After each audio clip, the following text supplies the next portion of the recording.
Today I am going to cover another topic of how to add an end thread. Today we're going to concentrate on square stitch. And the good news is that square stitch is one of the easiest to add an end thread in. The reason is with square stitch, the stitch itself, you're doing so much reinforcing as you do it that it makes it incredibly secure just on its own. So the amount of work that you have to do to add or end thread, very limited. I'll show you what I'm talking about. Come on down to the beads. All right, so here's just a little swatch of square stitch that I made using size 8 seed beads. The color that I'm using here is F0460Q. It's matte blue, green, gold iris. Oh, it's so pretty. It's one of my favorites. Okay, so here's the deal. Square stitch is so secure because in addition to basically going around each set of beads as you add it, you also go back and reinforce each set of rows, and you reinforce it when you add the new row, and you reinforce it when you add the row on the other side. So there are so many passes of thread through each one of these beads that it's super secure. I have demonstrated this before on camera, but it's so much fun. Let me do it again. Here is how secure it is. If I, say, made this bracelet longer than I needed it to be, guess what? Boom!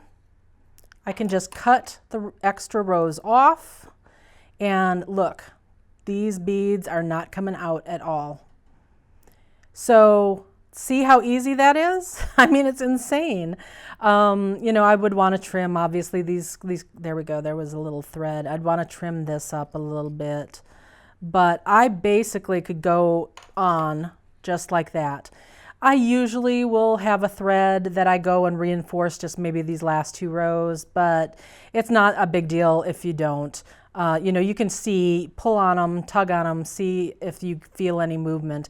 In this case, I am feeling no movement at all. So this could be completely secure, just as is. But when you go to add new thread, let's say this thread was short enough that I needed to add new thread.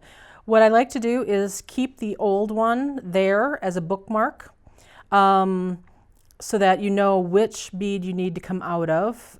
In square stitch, it's fairly obvious, especially if you're using some kind of pattern, but it's just a good habit to get in because in other stitches it makes a big difference. So I just get in the habit of adding my new one before I end off the old one. So here is a thread that I have cut. Now this is going to be a little bit shorter than you are going to use for your new thread, but everything is going to be the same here. So we saw how secure that square stitch is. So you've got a couple of options here. One of the things that you can do is literally just go up. Well, actually, this is how my mother does it. She'll go down the row before, hold on to that tail, go up this row, like so. And then right here, she'll flip it. She's still holding on to that tail for one or two beads, but she will then just start doing her bead work. And after you started adding your first couple of beads, that's going to be secure. I personally tend to do just a little bit of weaving back and forth as I do this. So instead, and the other thing I prefer to do is not have a tail sticking out on the end here, because sometimes you can't get in there to cut it off just perfectly right there. I prefer to start and end where I have tails in the middle of the beads. So I'm going to pass through a couple of beads here on the previous row. Come on, there we go. Give myself a little tail to hold on to here so that I don't pull it out. I'm going to just bring my thread across and go maybe through a couple beads on the previous row. You need to make sure that when my thread's coming out over here in between these two, I want to make sure that I'm going in that same spot so that my thread just goes right in that intersection and completely disappears between the beads. You don't want the thread showing, okay? So now I'm going to go back up through those same two beads in the previous one. I'm going to go all the way up a little bit farther this time. All right, then you can come down. You could actually the easiest thing at this point, I'm tugging, I'm not feeling any movement at all over here on the tail. You don't see any movement. So that at this point, the easiest thing to do is actually just pop over. You've got a spot for your thread to sit right there. And there you go. You are ready to go. So I just did really simple, just a little tiny bit of back and forth here, and then got to where I needed to go. End off the old thread the same way, but first I'm going to cut off that little tail that I was holding on to.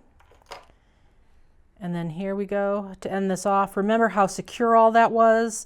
So really, to end off the old thread, all I'm going to do is just bury it in the middle over here so that I can make sure that any little tail snippet is going to be between beads. And there we go. I'm tugging on all these beads over here, no problem whatsoever.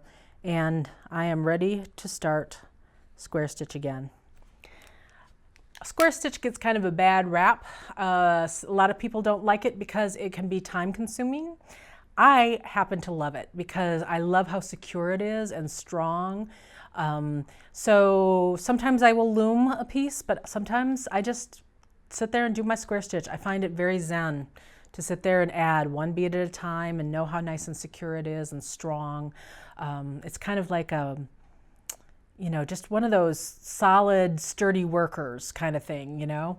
It doesn't get a lot of glory, but it's a good stitch. I hope this helps you with your adding and ending thread questions. Stick around on Jill Wiseman's YouTube page. I've got so much more to show you. Happy beading!